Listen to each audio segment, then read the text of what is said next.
শুভ সকাল প্রিয় পরিবার, সকলের জন্য রইল অন্তর থেকে ভালোবাসা। সকলের সুস্থতা কামনা করি এখন থেকে ব্লগটা শুরু করলাম। সকালে ভাত বসিয়ে দিয়েছি, রান্নাঘরের সব কাজ প্রায় কমপ্লিট, সকালের কাজ কমপ্লিট। এখানে দেখো বাবু ঘুমাচ্ছে, এই ঘরে বান্টি ঘুমাচ্ছে, আর দাদাভাই গেছে বাথরুমে ড্রেসিং করতে।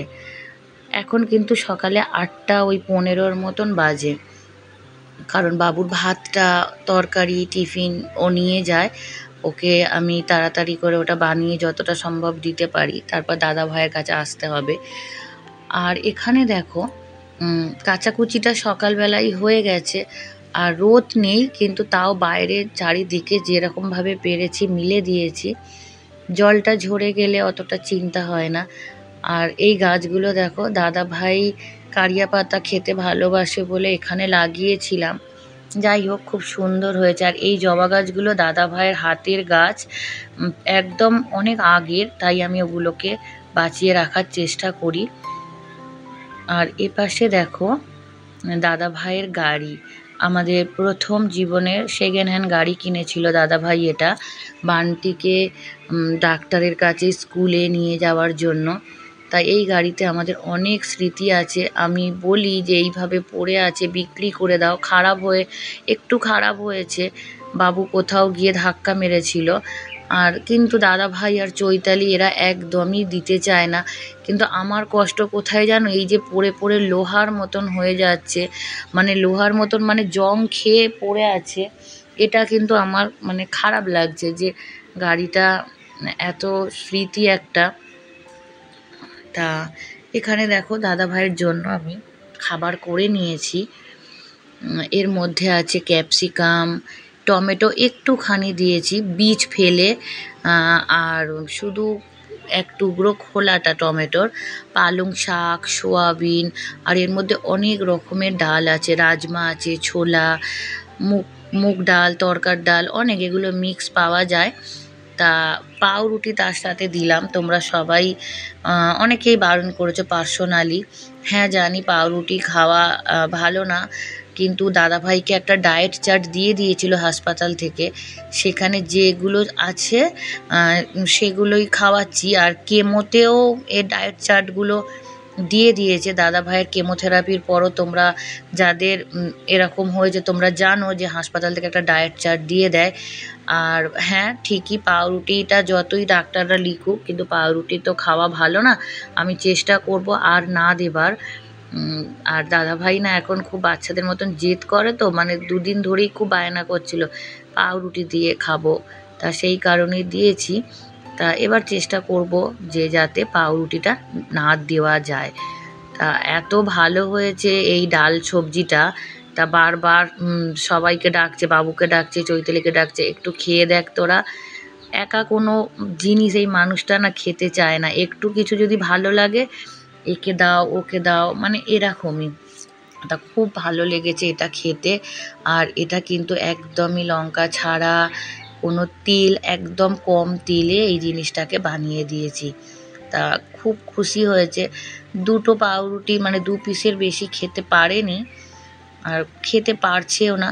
আজকে দাদাভাই তোমাদের দুপুর অবধি মানে বিকাল অবধিও ভালো ছিল, হঠাৎ রাত্রের বেলায় জানি না কি যে হলো, ড্রেসিং করে আসার পরেই যে যন্ত্রণা শুরু করলো।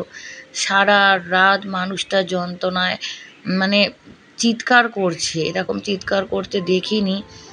আর কি মনে হয় জানো তো, যে অপারেশনটা করানোর পর কি জিনিসটা আরও বেশি স্প্রেড করলো, আরও কষ্ট পাচ্ছি। আমরা তো উপরটা দেখছি, কিন্তু ভিতরে যে মানুষটার কি হচ্ছে আমরা কিছু বুঝতে পারছি না। আর এখানে দেখো দাদা ভাইয়ের এত সারা শরীর ব্যথা যন্ত্রণা, তার জন্য এই তেল কিন্তু আগেও আমি বানাতাম, তোমরা যারা আমার পুরনো ভিডিও দেখেছো তারা জানো। তাই এর মধ্যে একটু হলুদ, কালো জিরে আর রসুন দিয়ে বানানো হয়েছে। আর কর্পূরটা আমি শিবধাম থেকে শিখেছিলাম যে তেলের মধ্যে কর্পূর দিলেও ব্যথা মরে, এটা দাদাভাই ভীষণ আরাম পায়, তাই কর্পূর দিয়ে দিলাম। আর পরে এর মধ্যে আমি একটু হিং দিয়ে দেবো। তা এই তেলটাই দাদাভাইকে মালিশ করা হচ্ছে। তারপরেই দুপুরের খাবার দেখো, দুপুরের খাবারে দিয়েছি পালং শাক, বিনস, একটা বরবটি, এইসব দিয়ে একটু বাটার দিয়ে এই খাবারটা কিন্তু সোয়াবিন, যেহেতু তোমাদের দাদাভাই একদম মাছ ডিম কিছুই খেতে পারছে না, সেই কারণেই কিন্তু এইভাবে সবজি দিয়েই এই ভাতটা খাওয়াচ্ছি। আর সেলাইতে একা একা খেতে চাইছে, কিন্তু সেলাইতে খুব কষ্ট পাচ্ছে, মানে এত যন্ত্রণা, মনে অপারেশনের পরের দিনও আমি মানুষটাকে দেখিনি, কিন্তু এত গতকাল রাতে আমাদের গেছে, আমরা সবাই ভয় পেয়ে গিয়েছিলাম, কারণ অন্য সময় কি হতো অন্য রকম সমস্যা, কিন্তু এবারের সমস্যাটা যেন কিছুই আমরা করতে পারছি না, সেলাইয়ের জায়গায় কি করব বলো না। ও মানে এমন করছিল যেন বেলটা ছিঁড়ে ফেলে দেবে, কিন্তু ছিঁড়ে ফেলে দিলেও তো হবে না, মানে বড্ড অসহায় লাগছিল যে কি করলে আমি মানুষটাকে সুস্থ করতে পারবো। জানি হয়তো বাইরে নিয়ে গেলে পারবো, হয়তো সুস্থও হয়ে তাড়াতাড়ি ফিরবে, কিন্তু এদিক থেকেও তো আমি নিরুপায়। আজ দেখো বান্টিকে চানও কিন্তু আমরা কেউ করাতে পারিনি, কারণ দাদা ভাইয়ের সারাদিনই একটু একটু করে শরীরটা খারাপ ছিল। আর আজকে যখন ভয়েস দিচ্ছি তার একটু আগেই এক বোন এসেছিল ইউটিউবের, নিশ্চয়ই পরের ভিডিওতে দেখাবো। ও চলে যেতে দাদা ভাইকে গা হাত পা মুছে ফ্রেশ করিয়ে ড্রেসিং করিয়ে এখন শুয়ে দিয়ে এসে আমি ভয়েস দিচ্ছি। তাই এইভাবেই তোমাদের কাছে আসবো যতটুকু পারবো। আর এখানে দেখো এই ব্যায়ামটা সকালবেলা আজকে আর করানো হয়নি, এখন হচ্ছে বিকালবেলায় এটা করাচ্ছি। এটা করিয়ে আর আমি সবেই জানো তো চান করে উঠে আসলাম, 4:30 পৌনে 5টা বাজে। সকালে একবার চান করে নিই, আর বিকালে কেন করি, দাদা ভাইয়ের সব এগুলো পরিষ্কার করা, জামা কাপড় থাকে, প্যাকেটগুলো ফেলে দিয়ে আসতে হয়, সব কিছু মিলিয়ে মিশিয়ে আমি যার জন্য আবার বিকালে একবার করে চান করে আসি। চান করার পর আমি আবার একেবারে সন্ধ্যা দিয়ে দিই, সন্ধ্যার হয়তো টাইমের আগেই সন্ধ্যা দিয়ে দিই একটু, দিয়ে আবার দাদা ভাইয়ের যা যা প্রয়োজন সেই জিনিসগুলো আমি করি। এইভাবেই চালাচ্ছি। আর খুব তাড়াতাড়ি আমি হাসপাতালে নিয়ে যাব, ডক্টর ডেট দিয়ে দিয়েছে, সেই ডেটেই আমি নিয়ে যাব। আর তোমরা অনেকেই বলেছো প্রাইভেটে ডক্টর দেখাতে, আমি তো প্রাইভেটে ডক্টর দেখিয়েছিলাম, কিন্তু সেখানেও ওনারা সেইভাবে কোনো ওষুধ বা মানে দিতে চায় না, বলে হাসপাতালে যে ট্রিটমেন্টটা হচ্ছে যেন হাসপাতালেই আমরা ট্রিটমেন্টটা করি, কারণ দাদা ভাইয়ের যে সমস্যাটা কোনো প্রাইভেটে ডক্টরও কিন্তু হাতে নিতে কেসটা চায় না। আর এখানে দেখো প্যাকেটে ভরে রেখে দিলাম, এইভাবেই দাদা ভাইয়ের ওটা মুখে দেয় তো, তাই প্যাকেটে ভরে ওটা গুছিয়ে তুলে রাখলাম। আর এই ঘরে হচ্ছে চৈতালি ঘুমোচ্ছে, ওকে আর ডাকিনি, ও অনেকক্ষণই হয়ে গেছে, সব দিন তো ঘুমাতে পারে না, তা আজকে ঘুমোচ্ছে, আমি আর ওকে ডাকিনি, সন্ধ্যাবেলায় ডাকবো।